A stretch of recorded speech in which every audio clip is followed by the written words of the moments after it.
Exclusive details about the case of a missing Calgary senior. We now know when and where Abdul Mufti's remains were found and who police believe killed him.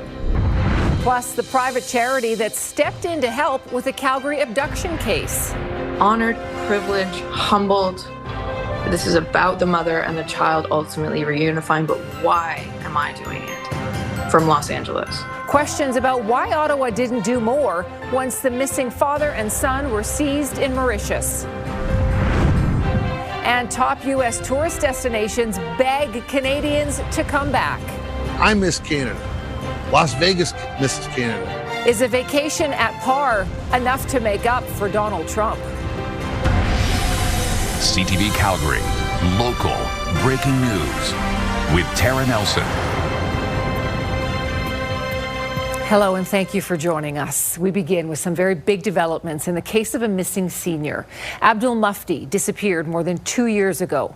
CTV News has learned his remains have finally been identified, and police had previously arrested the suspected killer, but that suspect died before charges could be laid. That's because he was killed after attacking a woman in a Northwest home earlier this month. Tyson Fedor reports. It was this home on Falworth Way Northeast where 71-year-old Abdul Mufti was last seen alive on August 3rd, 2023. But it was this field near Stony Trail and 36th Street Northeast where his remains were dumped. In correspondence with Mufti's family, police say on October 10th of 2024, someone out walking found a human skull here.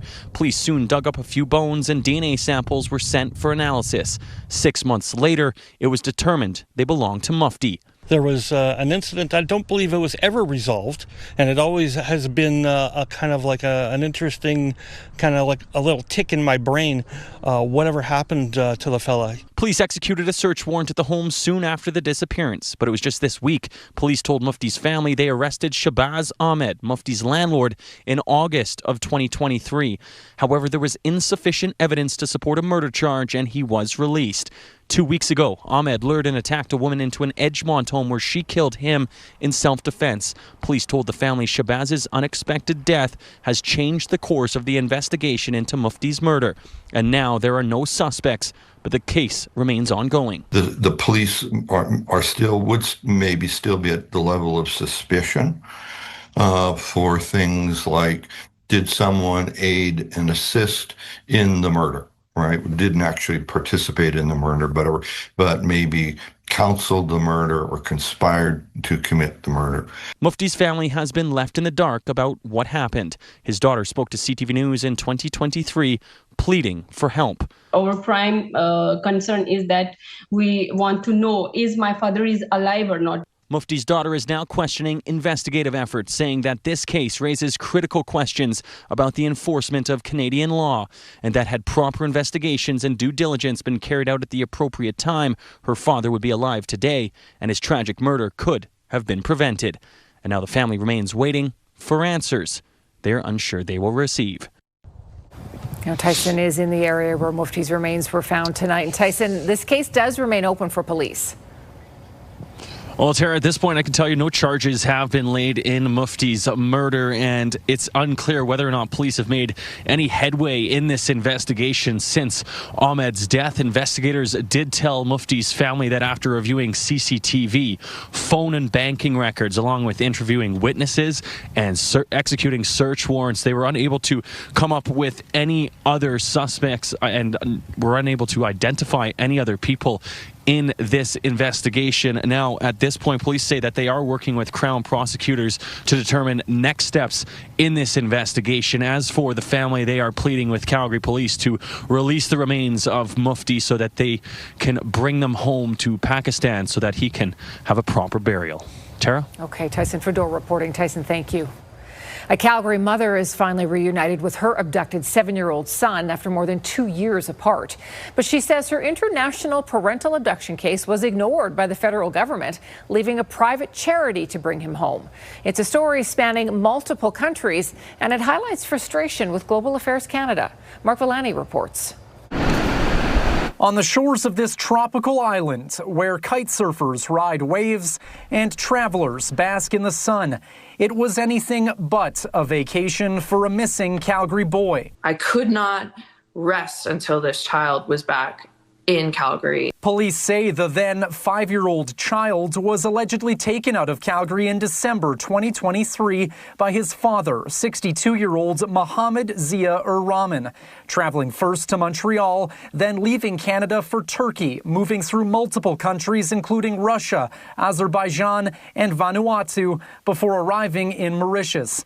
That's where Rahman was arrested last month at the airport. The abduction had been extensively planned, with the suspect purchasing property overseas, acquiring new passports, and relying on forged documents. But the child's safe return didn't come from federal authorities. Instead, a private charity called End Violence Everywhere says it made multiple pleas to Global Affairs Canada to help bring the boy home, yet no action was taken. They did not respond. Why are we giving $75 million a year to Global Affairs when they don't seem to be able to do the job that a private organization did? That prompted the organization to step in, spending thousands of dollars coordinating international travel, legal logistics, and security to reunite the mother and son just 4 days after the arrest. This is not about money. This is about expeditious treatment and the urgency of a missing Canadian child. The mother, who wishes to remain anonymous, says, "I did everything I was told to do, gathered every document, followed every rule, but End Violence Everywhere was the deciding factor." CTV News contacted Global Affairs Canada asking why a private charity had to step in to reunite this child. The department says it's looking into the matter, but no explanation was provided. These children stay missing. It's wrong, and we're here to fix that. And Mark joins us now. Mark, walk us through the next steps in this case. Yeah, Tara, Mohammed Zia Rahman will be in court tomorrow for a bail hearing. Police say it's still not known why he allegedly fled Calgary with his son. We spoke with his lawyer today, who is attempting to have him released, but he reserved any comments for now. Meanwhile, we also asked Calgary police why this case wasn't made public more than 2 years ago. It says that decision was based on investigative strategies, and since the child wasn't in Canada, police relied on information from other international police agencies to assist in this search. For now, the mother says she's grateful that her son is back home, back at school, but still frustrated that it took a private charity to make it all happen. Okay, Mark, thank you. 3 schools in the Northwest were locked down this morning when police received a call about someone with a weapon. It turns out the person was carrying an airsoft gun along Northmount Drive. Police took no chances, though. St. Francis High School, St. Margaret School, and Collingwood School were all locked down. The person was taken into custody. Police say there was no threat to students. A replacement for Calgary's problematic water pipe will be done by the end of the year, way ahead of originally planned. City officials say they're fast-tracking the infrastructure fix because the old feeder main could burst at any moment. Here's Jordan Canagan. The equipment has arrived and crews are on site. Construction on a new pipeline for Calgary's largest feeder main is set to start. We're well on track to delivering in one single year what would otherwise take 4, and this reflects the urgency the Calgarians have shown us. Construction was initially supposed to begin in the spring and run until 2028. Now it's starting right away and will be done by December of this year. You'll also see construction equipment out in the community of Bowness as we're doing investigations to determine how we are going to deliver that last 2 kilometers. We need all of that done this year.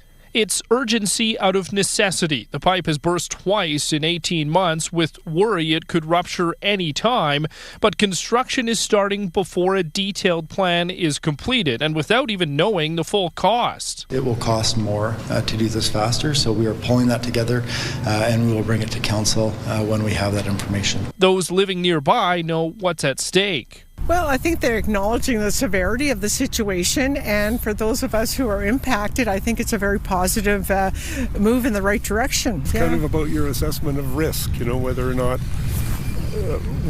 the risk is high enough that you have to expedite it. So they've decided to forego their normal tender process and let's get it done. Construction disruptions will be happening, and more water restrictions are likely in the fall and spring. We are moving mountains to get this done, and in order for us to achieve this mission, we're going to have to ask Calgarian support as well. And Jordan joins us tonight from one of the construction sites. Jordan, how will the city pay for this work? Well, Tara, the mayor says the city already has this fast-tracked work figured out, even though we don't even know how much it's all going to cost. Last year, council approved more than $1 billion for major water infrastructure work, and this would fall under that. But it's the city's other critical infrastructure that is a major concern. About a tenth of it is considered to be in poor condition, and officials say that in order to catch up with all of the aging roads, sidewalks, buildings, and more, the city would need to spend about $5 billion every year on that infrastructure. They currently only spend about $3.8 billion in capital overall, and the mayor says every city department will be under the microscope when it comes to budget time to try to figure out any possible cuts to try and cover all of it. Tara? Okay, Jordan, thank you. You're watching CTV News, Calgary. 3 downtown Las Vegas hotels are getting creative in an effort to win back Canadian tourism. The hotels are now accepting the loonie at par with the American dollar, not just for accommodations, but at resort bars and casinos too. As Tim Brooke explains, business leaders say it's their way to win back their best friends. Over the cold Canadian winter months, Las Vegas usually sees Canucks flock to the city in the desert, but not so much as of late. There's something clearly missing, and that's the lack of Canadian tourism. Las Vegas air traffic is down almost 10% year over year, and the biggest declines are coming from Canadian Airlines, Vegas's largest international market. Canadian tourism on a monthly basis, it's been down anywhere from 25% to 50%. And so, new incentives. Downtown hotels Circa, The D, and Golden Gate have begun accepting the struggling Canadian dollar at par with the American dollar. If you don't stay here, no sweat. We have a bar in each one of our 3 hotels that we've designated as a Canadian bar. And then if you have $500 Canadian, we'll give you $500 American in a voucher to play slots at any one of our 3 casinos. The push follows similar tourism moves in Washington, Montana, California, and even at Walt Disney World. Losing even a fraction of that traffic means that we lose billions in tourist spending, and tens of thousands of jobs are at stake. That's significant, especially given the general malaise in the economy. This slowing travel demand can be linked directly back to the re-election of U.S. President Donald Trump. Among Canadians who have not recently traveled to the States, 34% cite their feelings about Trump or the way America is treating Canada. And you now understand why Canadians have stopped going to tourist destinations like Las Vegas. Every state can tell you how much their economy is losing. Just not wanting to support what's going on right now makes sense. It's not worth it like that, and Trump's being crazy. So hotel owners say they understand deals alone won't be enough for many travelers, but they hope some rethink the boycotts. We miss our best friends. Tim Brooke, CTV News, Calgary. WestJet has already reduced the number of American flights by 10% due to a lack of demand. It tells CTV News it anticipates more reductions to its trans-border network in 2026. Well, people might be thinking about a sunny destination tonight. Danielle joins us now. It finally feels like January in Calgary out there. It does. And you know what? Even flying south probably won't fix the problem, because this cold air is going to start filtering right down to Texas.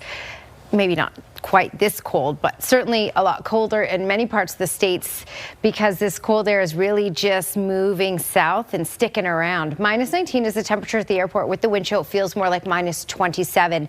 And that's pretty much what we're going to feel like right through tomorrow morning, as you can see here. But we should get some sunny breaks tomorrow. And then we have to talk about a big snowfall for Saturday. Those details just ahead, Tara. Thanks, Danielle.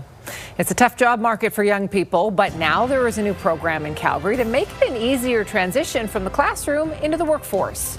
And new details tonight in the settlement with Calgary students who were victims of abuse. That story is next.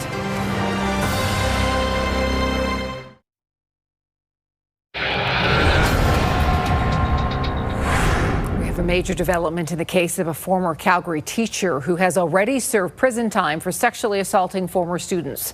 81-year-old Fred Archer is facing new charges for incidents dating back decades. They come as restitution payments are set to go out to students abused by Archer and another teacher. But there is still time if other victims choose to join. Alicia Fieldberger reports.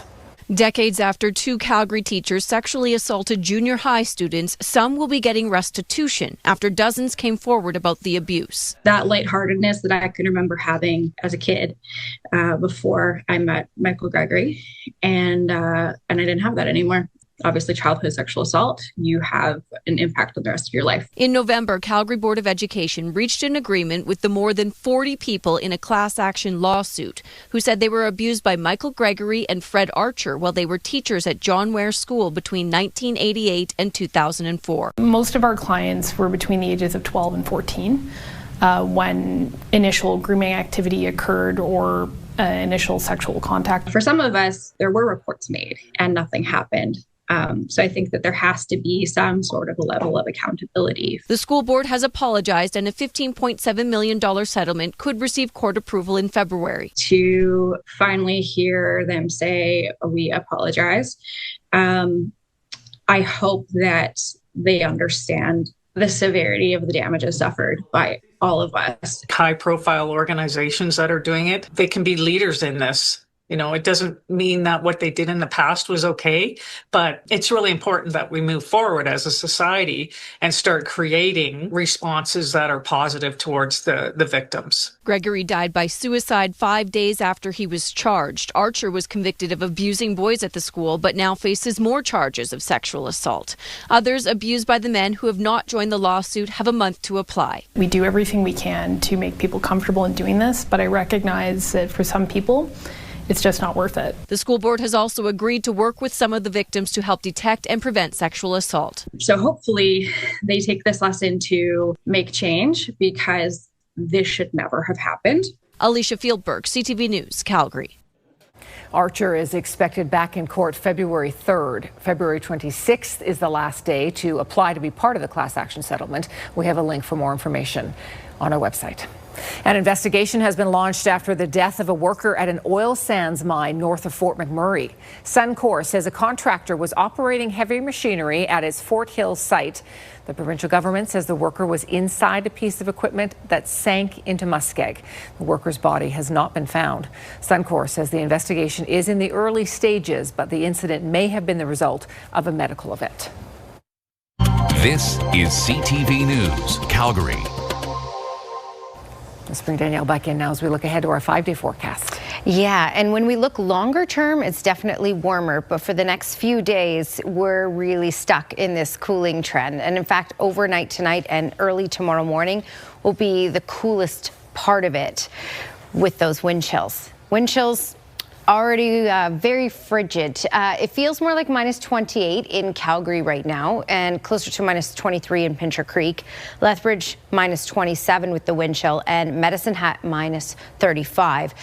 Basically, the further east you go, closer to the Saskatchewan border, that's where we're looking at it feeling the coldest with the wind chill, which is why there is a cold warning in place. So foremost up to Medicine Hat, areas just to the east of Brooks, to the east of Drumheller, Hannah-Oyen, under the cold warning. So wind chills could be between minus 40 and minus 45 tonight and tomorrow morning, which means frostbite is possible to exposed skin in less than 10 minutes in these areas. Outside of the warning area, because you're still looking at wind chills in the minus 28 to minus 30 range, frostbite is possible in less than 30 minutes. So it's definitely some cold to take seriously over these next 24 hours. We've had some snowfall out there today as well. In most cases, it's been more of a light dusting to about 1 centimeter or 2.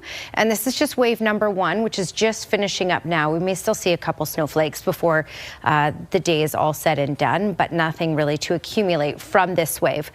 The next wave, though, that arrives on Saturday, Before we get to Saturday, let's just clear this out. So for tomorrow, we're looking at some sunny breaks, also some cloudy periods at times. By the time we get into Saturday and even Friday night, it will likely pick into the city down the QE2 into Calgary Friday night. It will start to kick in and then intensify as we get into Saturday morning, as you can see here. So we are looking at decent totals expected because of this system, especially along QE2, over through Cochrane, down Highway 2 towards the Lethbridge and Milk River area. Here's what you can expect total-wise. So again, this is just wave number 1. This is tonight, maybe up to another centimeter, but likely just a little dusting, if that at all, from this wave. Next wave on Saturday, anywhere from 5 to 10 centimeters for Calgary, Okotoks. A little less expected for Lethbridge, closer to 6 centimeters, and over in Cochrane, up to 10 centimeters is possible as well, and all the way up the QE2 towards Red Deer. That's mainly the bullseye area. Red Deer down QE2 and Highway 2. All right, tomorrow's daytime high, -11. And again, wind chills in the -20s throughout the day. 1 to 3 centimeters of snow possible tomorrow night, and then another 5 to 10 possible on Saturday. Still cold on Saturday with a high of -9. We recover to -1, though, more normal temperatures by Sunday. All right, don't miss the Foothills Hospital Home Lottery VIP deadline. Buy your tickets before midnight tomorrow and you are in to win the Audi Q8 VIP prize or choose $100,000 cash. Buy now at foothillshospitalhomelottery.com. A new program launched by Calgary Economic Development is finding paid work placements for young people. It's a win for students looking for experience. It's also beneficial for employers to have subsidized labor with AI training. Stephanie Thomas reports. Rika Bandigas participated in the Talent Ed program with Calgary Economic Development. She took free courses in artificial intelligence and applied those skills with a paid work placement. There's always a struggle with imposter syndrome. And so I think the number one thing that I've learned through all of my experiences, to just show up as yourself, be yourself, and just don't be afraid to make mistakes. She says the experience has made her more hopeful about the start of her career. There's that community out there, and there's people that I've gone through the journey with, and it's given me a lot of confidence. Calgary Economic Development says the program targets young people between 18 and 24. By 2027, it hopes to have facilitated 2,000 work placements. Leaders say it's about building Calgary's workforce for the future. These are meant to be short and meaningful, and then there's always the opportunity afterwards, and we've seen this happen, where that young person will stay on with that employer. In many cases, small and medium-sized businesses participating can access a wage subsidy. Employers say that incentive helps companies grow and helps a young person build a resume. Still, getting that first job and understanding what it is to be a good employee, I think getting that paycheck, we all know what that feels like. So it's important for employers, I think, to figure that out. With Alberta's youth unemployment around 15%, economic experts say it's critical to find youth opportunities. Now, that's actually a good problem to have, because as we look at an aging population longer term, it's really important to have young people entering your workforce. He expects that population growth will slow down and the ratio between jobs and workers will balance out through the rest of the year. Stephanie Thomas, CTV News, Calgary. The province of Alberta provided $3 million in funding for the program. The Trump administration is hitting back against Prime Minister Mark Carney's speech in Davos, what they take issue with, and the veiled threats to not let it go. And later, imagine finding these in the attic, hockey cards more than 100 years old. One of them alone is worth nearly 20 grand.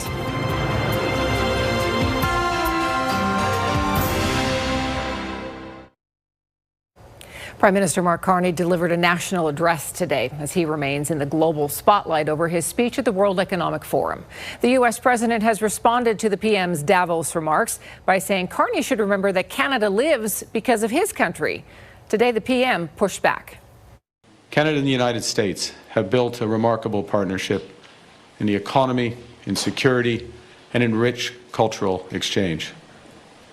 But Canada doesn't live because of the United States. Canada thrives because we are Canadian.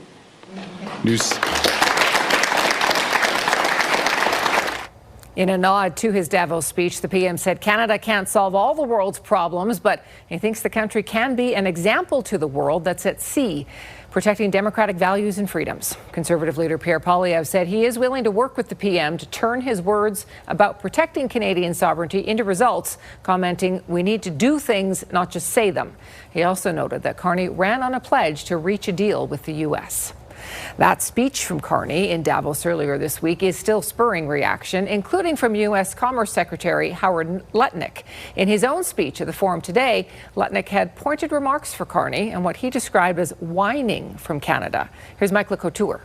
Give me a break. They have the second best deal in the world. And all I got to do is listen to this guy whine and complain. U.S. Commerce Secretary Howard Lutnick called the Prime Minister's speech in Davos political noise.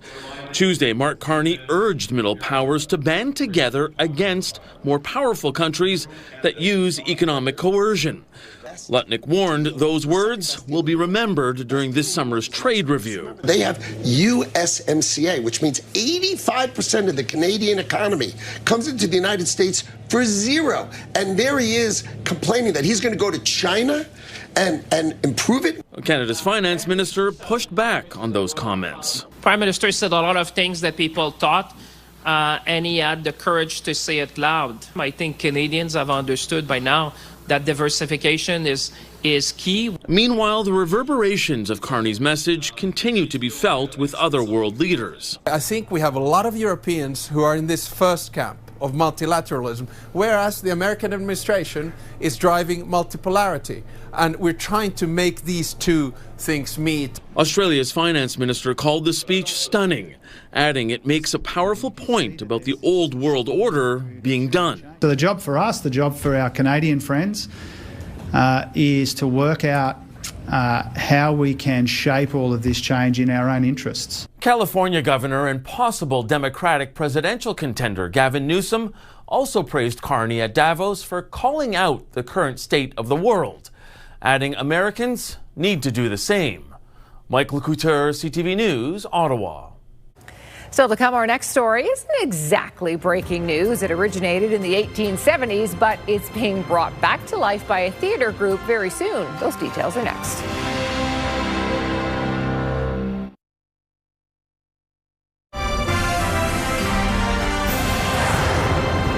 The old Twin Cities Saloon in Longview is holding a dinner theater called Raiders of the Lost Lemon Mine. It's put on by the Erratic Players, a Foothills-based theater company focusing on historic Alberta stories. And this one dates back to the 1870s. Here's Kevin Fleming.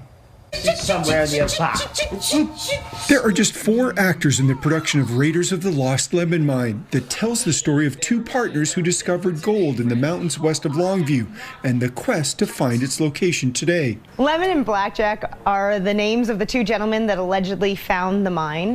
However, in pretty much every version of the story that we have found, Frank Lemon killed Blackjack with an axe. The production is described as an interactive escape room theater show where the 44 audience members solve problems to help the actors locate the gold. It's a real rush. Like, you get these puzzles and it's like, you know, oh, what's it gonna do? What's it gonna do? How are we gonna solve it? And then you do, and it's like, ah!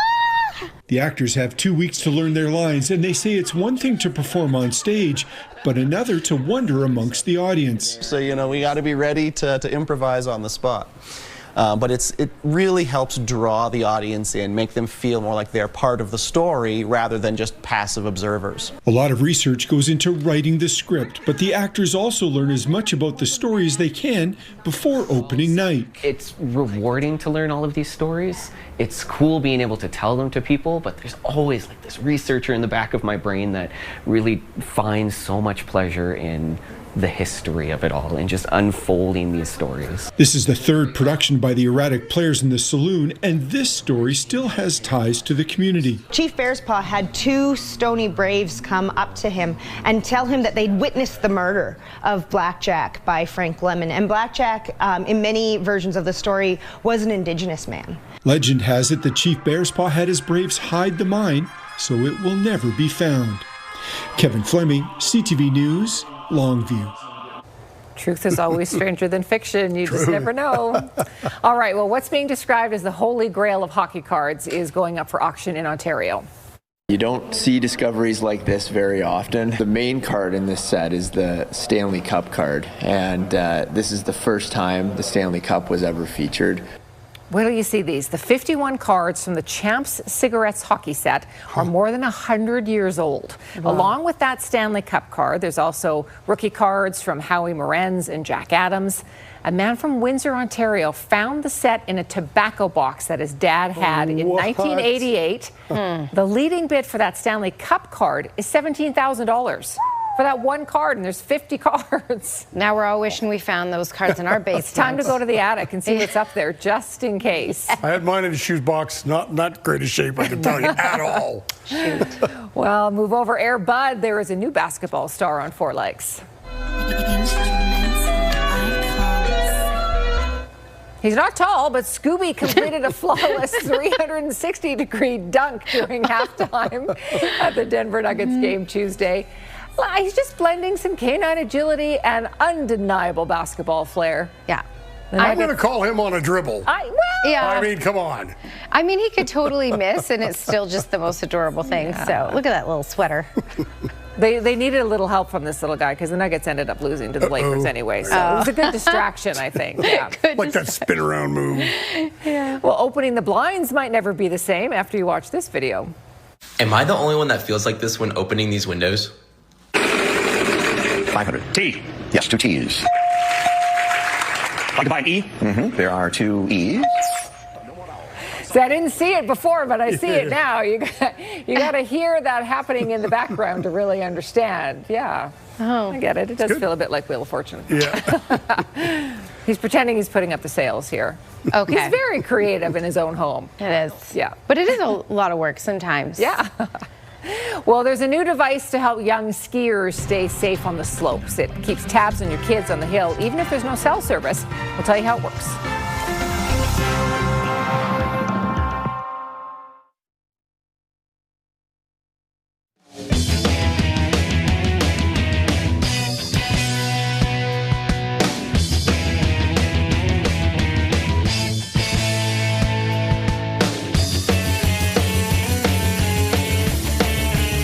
CTV Ski Report, brought to you by Sunshine Village, home of Canada's best snow and hottest lifts. Skywatch weather camera. It's some light snow falling in some parts of the city right now. That is just all making its way out. So we had a bit of a dusting today. The real round of snow is set to arrive Saturday. So that'll be the one that we have to shovel. Minus 28 is what it feels like in Calgary, and Claresholm it feels like minus 24. Medicine Hat minus 35. Certainly the further east you go, the colder the wind chills will be over these next 12 hours.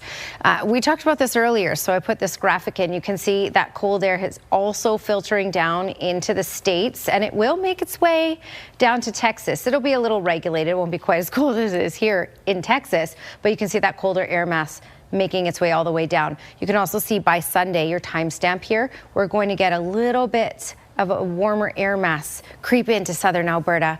Nice little Chinook winds will help us out. But until Sunday, it's cold, especially tonight through tomorrow morning. Cold warning in place for most Medicine Hat, areas east of Brooks and Drumheller, Hanna, Oyen. These areas, you're looking at a wind chill between minus 40 and minus 45 tonight and tomorrow morning. So extra cold further off to the east. Nothing going on right now other than a couple snowflakes. Your 24-hour forecast is brought to you by Action Furnace Fixed Rider. It's free, and you can see the wind chill will range around that minus 28 mark right through tomorrow morning, and then be a little better for tomorrow afternoon. With the wind chill tomorrow afternoon, it will feel like minus 18. Tara. Oh, before we get to Tara, don't miss the Foothills Hospital Home Lottery VIP deadline. Buy your tickets before midnight tomorrow, and you are in to win the Audi Q8 VIP prize or choose $100,000 cash. Buy now at foothillshospitalhomelottery.com. Tara. Thank you, Danielle. The remains of a Calgary senior missing for more than 2 years have finally been identified. CTV News has learned police had previously arrested the sole suspect in Abdul Mufti's death, but before charges could be laid, Shabazz Ahmed was killed by a woman he attacked. A Calgary mother says her international parental abduction case was ignored by Ottawa, leaving a private charity to bring her young son home from the island of Mauritius. And the Vegas casino owner is trying to win back the hearts of Canadian tourists, avoiding the U.S. these days. He is accepting Canadian money at par. It is nearly 30 below, as Danielle mentioned, with the wind chill out there tonight. Experts say when it's that cold, it is important to be aware of the risk of frostbite. Here's Pauline Chan. When the wind chill dips below -30, the risk of frostbite goes up. And I got contacted probably within the last 2 days about 6 times about frostbites already. And some of them were significant. Dr. Mark Yeshke's big worry is the unhoused who are exposed for a prolonged time. At the beginning, you feel numb, you have some pain, but then, as you know, as the tissue damage progresses, your pain goes usually away. And people are like, oh, I'm fine, I'm okay, but then they don't realize that it just gets worse and worse. Hamilton Health Sciences has a video on how to avoid frostbite. Layer up, especially your head and neck, and protect your feet and hands. And while some suggest warm water, Dr. Yeshke prefers other methods to warm up the hands and feet. Go somewhere warm, layer up, massage gently, rub gently, bring the blood flow back, move your hands, move your body, get the circulation going. A new drug approved in Canada in 2024 is also available for severe cases. It dilates the blood vessels and makes sure there is more blood flow to the area that is affected by the frostbite. But there is a downside. It has to be used within 72 hours, and it can cause a dangerously fast heartbeat, so its use must be monitored. Discolorization, right? And your fingers remain white or get blue and all of a sudden have some blisters, have some changes on your toes, you should see medical attention. As for how long you can stay outside, Dr. Yeshke says go inside as soon as you start to feel numb or uncomfortable and use your common sense. Pauline Chan, CTV News. An Alberta man's invention for helping locate kids at ski resorts is coming to Jasper's Marmot Basin. The Ski Crumb is a radio-based GPS system that can track your child while out on the slopes. The company says it's an alternative to tracking apps that sometimes fail when cell service drops or batteries freeze. The tech is available at some ski resorts in BC. Now it's coming to Marmot. Keith McIntyre was inspired to create the device after he lost his son on the mountain for 45 minutes. It is the most fulfilling thing I've ever done. I talked to thousands of parents, and anyone that skis a significant amount of time has had some incident. And whether it's 5 minutes or 2 hours, that's too long to be separated from your child. It costs $20 to rent at Marmot Basin or $199 to purchase for yourself. A federal court has ruled on an order that demanded TikTok stop operating in Canada. BNN Bloomberg's Marla Fernandez has more. Don't panic. TikTok will keep entertaining Canadians, at least for now. A judge has shelved the order that demanded the social media company wind down its Canadian operation. There were security concerns about the parent company's links to the Chinese government. But there will be a new national security review of the company. TikTok says it has 14 million users in Canada. Here are the closing numbers for the day. The Canadian dollar is up to $72.53. West Texas Intermediate down over $1 to $59.36. Western Canadian Select up just a bit to $45.43. And the TSX gained 151 points to close back above 33,000. Those are your business headlines. I'm Marla Fernandez. The nominations for the 98th Academy Awards were announced today, and the horror movie Sinners has set a record. Hey, get back inside.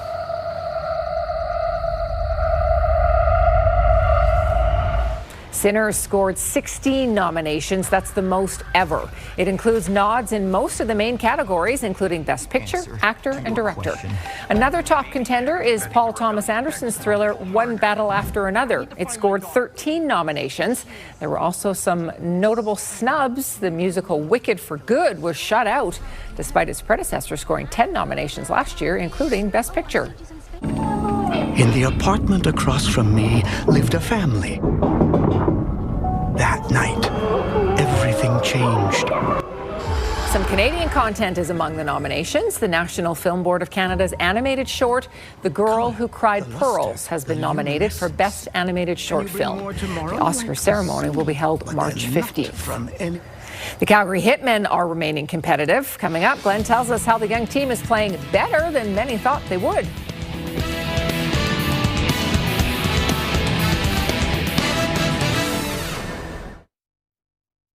You will not be so nice when we beat you. That's not happening. The stars of heated rivalry will be among the torchbearers for the Olympic Winter Games next month. Hudson Williams and Connor Story play two pro hockey players who find themselves in an unexpected secret romance. The hit Crave show will begin airing in Italy on February 1st. The Calgary Hitmen are back in action on Friday night as they are in Red Deer to take on the Rebels. Glenn is back with us, and Glenn, the team has certainly exceeded expectations. Yeah, Tara, the Hitmen are one of the youngest teams in the Western Hockey League. Hitmen tied for 4th in the Eastern Conference and bolstered their lineup prior to and at the WHL trade deadline. The Calgary Hitmen added forward Blake Vanek from the Watachi Wild at the WHL's trade deadline, and he has fit in very well. Vanek trying to get around the outside of Michaud, and he tucks one under the crossbar. In 6 games, the big forward has scored 4 goals. I was very excited. I've heard a lot of good things about Calgary, so it was definitely it's a good feeling. Yeah, I try to be more of a power forward. Just play as physical as I can and get pucks to the net and hopefully score. The name Vanek may be familiar with you. That's because his dad, Thomas, played in the NHL for 15 seasons. Red Wings dangerous. Vanek, a drive. He scores! Blake says he's learned a lot from his father. Just growing up and having him kind of, if I ever need anything, I just give him a call, or, if he has anything for me, just give me tips on it. It's taught me a lot coming from a young age, obviously, until now, being able to get help from that whole way, it's definitely helped. Head coach Dustin Friesen says when you have bloodlines like that, it can only help. Obviously, an elite hockey mind as a father, so just having that influence in his game, and so I think that's extremely valuable. But just also being around good players and the teams that his dad has been around, so you're just fully immersed in that kind of hockey culture. The 18-year-old Vanek was drafted by the Ottawa Senators in the 3rd round of the 2025 NHL entry draft. In his younger years, he was able to hang around with his dad at the rink. Yeah, I don't know if I really thought much of it growing up because I was so young, but now kind of looking back, it's definitely, it was a cool opportunity, and being able to kind of see how the NHL life was, it's cool. Puck drop for tomorrow night's game in Red Deer a little after 7 o'clock. Thank you, Glenn. Well, it's nearly 30 below outside tonight with the wind chill. We haven't had one of those in a while. Yeah, that's what we were talking about yesterday. Dust off the parka. We need it today. We need it tomorrow. We need it the next day. And then, it starts to improve and get a little more reasonable. With the wind chill, it will feel more like minus 28. That's pretty much where we're at right now, right through tomorrow morning. By the afternoon, minus 11. But even tomorrow afternoon, it will still feel closer to about minus 18 with that lovely wind chill. Friday night and through Saturday, a significant snowfall. One will need to shovel. 1 to 3 centimeters possible Friday night, and then 5 to 10 centimeters possible on Saturday. That is your Action Furnace 5-day forecast, and I do want to show you the 10-day trend here just because I actually don't have a photo to show because I'm having some graphic issues. So photos to come tomorrow, but as you can see, this cool stretch, the coldest of it is today and tomorrow, and then we start to slightly improve on Saturday. We greatly improve on Sunday to -1. We dip back down a bit on Monday, but then we're above freezing by Wednesday of next week. Doesn't last forever. Thanks for your company tonight. Have a great evening. We'll see you tomorrow.